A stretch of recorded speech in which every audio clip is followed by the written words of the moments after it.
लोहिया का पूरा जीवन जब मैं देखता हूँ तो ऐसा लगता है कि वो जहाँ हैं वहाँ हैं भी और नहीं भी हैं।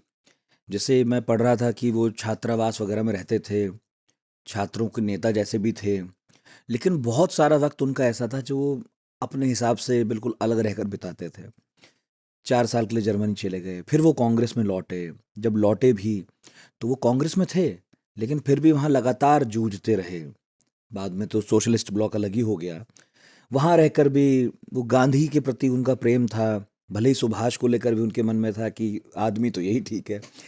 वो जहाँ थे, वहाँ थे, नहीं थे, कुछ डिलेमा है उनके जीवन में। नहीं, डिलेमा नहीं है। ये एक तरह का जजमेंट, एक अपने हिसाब, जैसे आप सुहास कह रहे हैं, मैं तो नेहरू भी कहूँगा। बिल्कुल। और नेहरू के लिए वो लीडर मानते थे अपने जवानी के दिनों में कि पूर्वार्ध में। ये हमारे नहीं, लेकिन बाद की भी कहानी है कि जब एकदम बूढ़े हो गए और बीपी वगैरह होने लगा था उनको, तो उनको किसी ने कहा कि तुमको कभी लकवा हो गया और इस किस्म की मुश्किल आई, तो तुमने घर वर तो बनाया नहीं है, कहाँ जाओगे?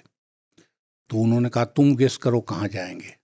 तो सब लोग अपना गेस करते रहे, तो बोले नहीं, ये सब तुम लोग गलत गेस कर रहे हो, कि आखिरी वक्त जब अपना कुछ नहीं चलेगा तो मैं फिर उसी पंडित नेहरू के यहाँ जाऊँगा, क्योंकि वहाँ जाने पे मुझे जितना देख रेख मेरी होगी उतनी और कहीं नहीं होगी। जबकि पूरे मतलब मैं पॉलिटिकल जीवन में नेहरू के देख रहा हूँ, 47 के बाद धान बो रखा उन्होंने, एकदम कहूँ लिटरली।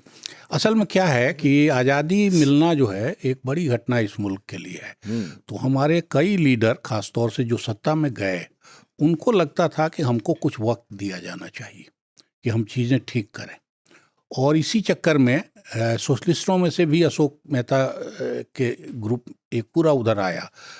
एक थ्योरी भी बल्कि दी, मसानी और एक पूरी थ्योरी दी कि नए आज़ाद मुल्कों में किस किस्म की पॉलिटिक्स होनी चाहिए और वो सहयोग की पॉलिटिक्स। लेकिन लोहिया, कृपलानी, ये लोग ऐसे लोग थे जिनका मानना था कि नहीं, इस किस्म की लिबर्टी किसी को नहीं दी जानी चाहिए, और जो भी क्रिटिकल आपकी बुद्धि है वो पहले दिन से शुरू रहनी चाहिए। अच्छा। उसमें कोई हर्ज नहीं है। अगर कोई गलती करता है, मतलब कोई हनीमून पीरियड नहीं होगा सरकार का। हाँ, तो आप पहले दिन से शुरू कीजिए तनकीद हाँ, करना। इसलिए अगर कहीं गलती हो रही है तो टोकना शुरू कर दिया।